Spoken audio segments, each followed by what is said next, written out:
now when it comes to music, Matthews is a good player. Yes. But then when it comes to the finishing part, no. It's very poor. No, it's not poor. Yeah. But it's not finishing. Yes. That's where the problem is. So now the score is 3-1. It's 3-1.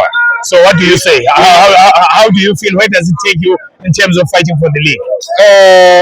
The expectation of fighting for the league, not to say the Sundowns was supposed to win.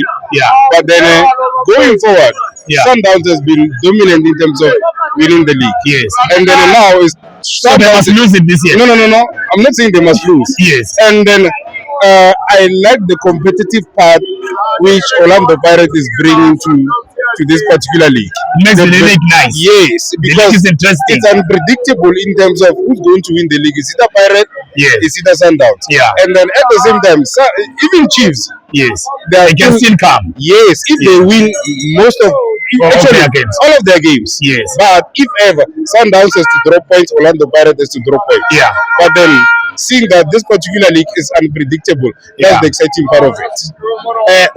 What does the name Tebogo Mokoena mean to Sundowns? Solid, Solid. Yeah. permanent. Between him and Mbata, who would you sign for your own team? Mugwe, Mokoena. anytime. Thank you, Poti. Hey, Nyabonga. Thank you. Siyabonga.